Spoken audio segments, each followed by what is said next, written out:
పహల్గాంలో ఉగ్రవాదుల దాడిలో అనేక దారుణాలు చోటు చేసుకుంటున్నాయి. హిందువులు ముఖ్యంగా పురుషులపై ఉగ్రవాదులు దాడి చేసి వారి ప్రాణాలు తీశారు. హనీమూన్కు వచ్చిన జంటను వదిలిపెట్టలేదు. కుమార్తె ముందే తండ్రి ప్రాణాలు తీసేశారు.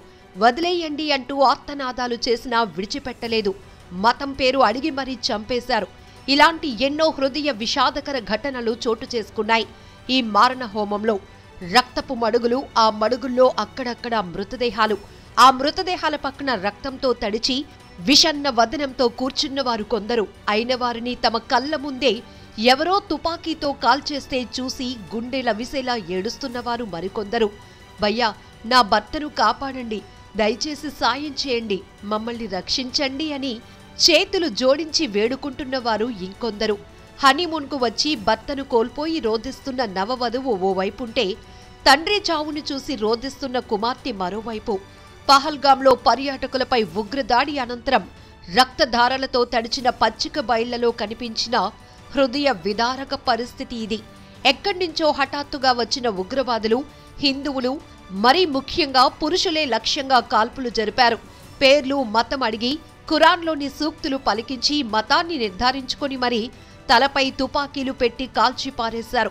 ఇదంతా ఎందుకు జరిగిందో, వారు చేసిన తప్పేంటో ప్రాణాలు కోల్పోయిన వారికి తెలియదు. ఇక అయిన వారిని కళ్ళెదుటే కోల్పోయిన వారి ఆవేదనలు హృదయాలను కలిచివేస్తుండగా అందాల కశ్మీరం రక్త కన్నీరు పెట్టింది.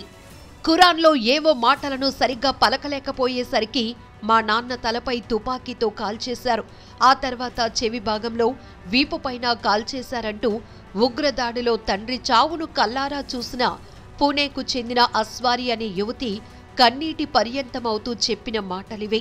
పూణేకు చెందిన సంతోష్, జగదలే దంపతులు, వారి కుమార్తె అస్వారి మరో ఇద్దరు కలిసి కశ్మీర్ పర్యటనకు వచ్చారు. కాల్పుల శబ్దం వినగానే వీరంతా సమీపంలోని ఓ గుడారంలోనికి వెళ్లి నేలపై పడుకున్నారు. కాసేపటికి ఆ గుడారం వద్దకు వచ్చిన ఉగ్రవాదులు అందరూ బయటకు రండి అంటూ బెదిరించగా వారంతా బయటకు వచ్చారు. అనంతరం ప్రధాని మోదీని దూషించిన ఉగ్రవాదులు ఖురాన్లోని కొన్ని మాటలు పలకమని అస్వారి తండ్రిని ఆదేశించారు. ఆ మాటలు చెప్పలేకపోయేసరికి ఉగ్రవాదులు ఆయన్ను కాల్చేశారు. అనంతరం వారితో ఉన్న మరో వ్యక్తిని కూడా ఉగ్రవాదులు హతమార్చారు. ఉగ్రదాడి మొదలైన తర్వాత ఆ ప్రాంతంలో భయానక వాతావరణం నెలకొంది. ఘటనా స్థలిలో ఉన్న స్థానికులు, పెద్ద సంఖ్యలో పర్యాటకులు ప్రాణ భయంతో ఉరుకులు పరుగులు పెట్టారు. ఈ క్రమంలో జరిగిన తోపులాటలో పలువురు గాయాల పాలయ్యారు. అయితే ఉగ్రదాడి నుంచి త్రుటిలో తప్పించుకున్న నాగపూర్కు చెందిన దంపతులు తమకు ఎదురైన భయానక అనుభవాన్ని విలేకరులకు వెల్లడించారు. ఉగ్రదాడి మొదలవటానికి సరిగ్గా 20 నిమిషాల ముందు తాము ఘటనా స్థలి నుంచి దూరంగా వచ్చి ప్రాణాలతో బయటపడ్డామని పేర్కొన్నారు. ఇక పరిగెత్తే క్రమంలో కాలు విరిగి ఆసుపత్రి పాలైన అతని భార్య విలేకరులతో మాట్లాడుతూ, కాల్పులు జరుగుతున్నాయి, పారిపోండి అంటూ జనం కేకలు పెడుతూ పరిగెత్తారని, చిన్న పెద్ద తేడా లేకుండా ప్రాణ భయంతో అందరూ పరుగులు తీశారన్నారు. ఇలా ఎవరికి వారు పారిపోయి కొందరు ప్రాణాలు దక్కించుకున్నారు. లేదంటే ఇంకా మృతుల సంఖ్య పెరిగే అవకాశం ఉండేది.